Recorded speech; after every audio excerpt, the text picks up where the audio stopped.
Hello, कशा आहात? Kitchen आयच्या मध्ये आपलं स्वागत. आज आपण रक्षाबंधन निमित्त आपण हे करणार आहोत खोबऱ्याचे लाडू. त्यासाठी खोबऱ्याचा किस 1 वाटी, साखर, विलायची पावडर, पिस्ता आणि मिल्क पावडर आणि दूध वापरणार आहोत. ह्याच्यात 2 चमचे तूप टाकले. तूप गरम झाले तर आपण याच्यात खोबऱ्याचा किस, जास्त आपल्याला हे करायचं नाही, असं म्हणजे लाल भाजायचं नाही, थोडा गरम करून घ्यायचं. आपला किस गरम झाला, आपण याच्यात थोडा आणखी 2 चमचे एवढं आणखी वाढवलं, थोडं कमी वाटू लागलं तर त्याच्यात आपण साखर टाकून घेऊ. आपल्याला चाचणी पाक करायची गरज नाही. त्याच्यातच आपण आता मिल्क पावडर टाकून घेऊ. कसं आताच टाकली म्हणजे त्याच्या काय गाठी होत नाहीत, आणि दूध टाकल्याच्या नंतर टाकले मग गाठी होते. त्याच्याने असं सुक्का असतानाच टाकायचे. त्याच्यात आपण दूध टाकून घेऊ.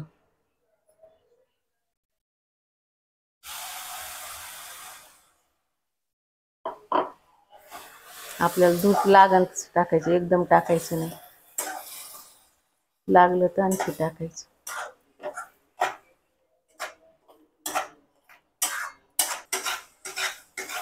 आपलं आता सुकं होत आलं, चांगलं सुकं होऊ द्यायचं एकदम.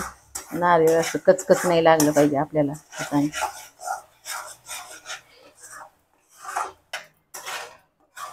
आपलं थोडं थोडं सुटायला लागले कढईचं, थोडं अजून घट्ट होऊ दे थोडंसं. आता हे आपलं सुकं झालं चांगलं. आता आपण काढून घेऊन थंड व्हायला ठेवू. आता आपण याच्यात विलायची पावडर टाकून घेऊ. शिजतानीच विलायची पावडर टाकायची नाही, सगळा स्वाद निघून जातो त्याचा. त्याच्याने एक तर गॅस बंद केल्यावर, नाही तर मग साईडला काढल्यावर विलायची पावडर टाकायची.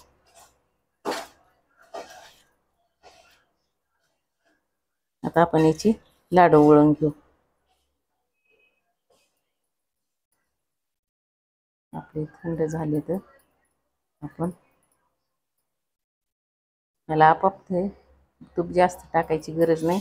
खोबऱ्याला तेल असते, त्याच्यामुळे आपाप ते असं गरम झाले की खोबऱ्याचे तेल सुटते. तर हे साईजचे आपण सगळे लाडू करून घेऊ. आता आपले सगळे लाडू वळून झाले. आपण त्याला खोबऱ्याच्या ह्याच्यात असे घोळवून घेऊ. छान दिसते तर छान, आणि खाताना पण छान लागते. असं सुकं खोबरे असं लावले की बघा, आता असे वळून घेऊ सगळे. आता आपले झाले सगळे लाडू तयार. आपण आता सर्व करू.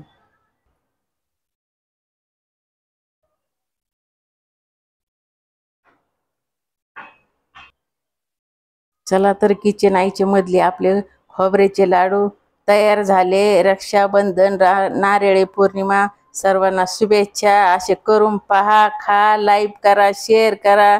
चला तर भेटू मग पुढच्या रेसिपीला. थँक्यू.